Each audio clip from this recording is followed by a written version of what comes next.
다음은 한준호 최고위원의 발언이 있겠습니다. 네, 김민석 국무총리 후보자 인사청문회가 내일로 다가왔습니다. 그런데 국민의힘은 인사검증이 아니라 공작, 기획, 날조에 힘을 쏟고 있는 것 같습니다. 어제 국민의힘 소속 국무총리 인사청문특위 위원들이 기자회견을 열었던데요. 역대 총리 후보자 중에서 검찰 피의자 신분은 처음이다라고 발언을 했다는데 저는 이런 유체이탈 화법은 또 처음 봅니다. 국민의힘이 김민석 후보자를 고발하지 않았습니까?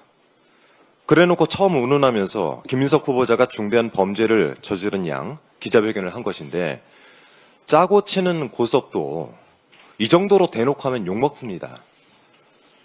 판이 돌아가는 꼴을 보니 기획이 아닌가 의심스럽습니다. 국민의힘 소속 서울시 의원이 김민석 후보자를 검찰에 고발하고 고발 하루 만에 검찰이 사건을 배당했습니다. 국민의힘 인청특위 위원들이 기자회견을 열어서 피의자 총리 프레임을 씌웠고요. 바로 그 피의자라는 단어, 이 부분에 좀 집중을 해볼 필요가 있습니다. 이 단어 선택이야말로 기획의 증거가 아닌가 싶습니다. 이제 막 검찰 내부적으로 사건이 배당됐고 고발인 조사조차 이루어지지 않았는데 무슨 근거로 혐의를 씌워서 벌써부터 피의자라고 부르는 것입니까? 김민석 후보자를 피의자로 만들겠다라는 모종의 확약이 국민의힘과 검찰 간에 있었던 것은 아닌지 의심이 들어올 정도입니다. 좀 들여다봐야 되겠습니다. 자, 오늘도 주진우 의원 이야기를 안 할 수가 없는데요. 인사청문회 준비를 하는 줄 알았더니 이 망상을 동원해서 장문을 하고 있었더군요. 주진우 의원이 최근 SNS에 올린 글들은 한마디로 뇌피셜입니다. 어제는 페이스북에 김민석 후보자가 총리 되면 생기는 일이라는 제목으로 7가지 항목을 기재해서 올려놨던데 그 내용이라는 것이 너무 유치하고 허황돼서 구체적으로 거론하진 않겠습니다. 다만 사입이 무속 정권을 세운 정당의 의원답게 이제 예언까지 하시던데 기특합니다. 일어나지도 않은 일을 예단해서 허무맹랑한 글을 퍼뜨리는 것, 이것이야말로 허위사실 유포 아니겠습니까?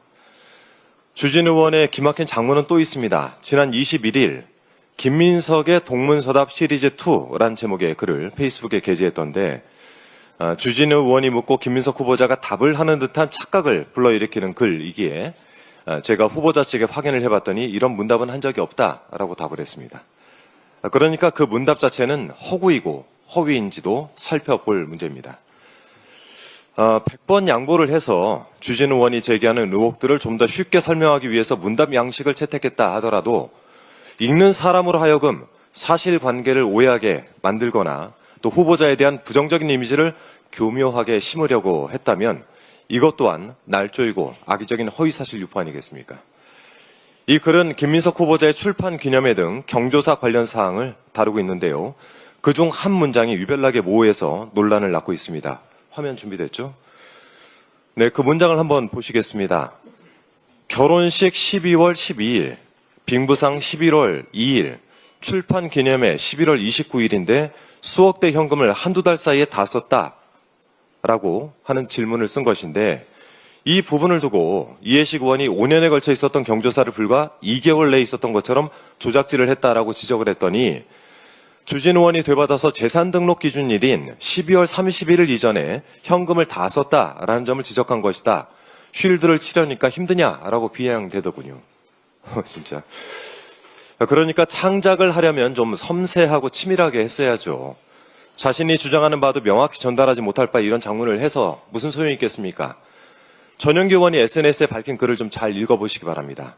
김민석 후보자의 결혼은 2019년이고 빙부상은 2020년, 출판 기념회는 2022년과 2023년이었다고 합니다. 경조사가 모두 한 해에 연달아서 있었던 것처럼 착각하게 만들겠다는 의도가 있지 않았습니까? 당장 그 글을 내리고 사과하는 것이 좋을 것입니다.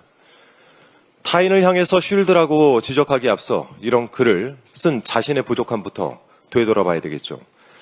제가 관심이 없던 주진우 의원을 최근 보건대 동료 의원님을 떠나서 이런 생각이 듭니다. 어디서 이런 못된 것들만 보고 배웠을까? 국무총리 후보자를 피의자로 만들기 위해서 온갖 노력을 하고 사실관계를 멋대로 해석해서 허구와 허상으로 후보자에게 악의적인 낙인을 찍는 공작 정치, 이것은 반드시 청산해야 되겠습니다.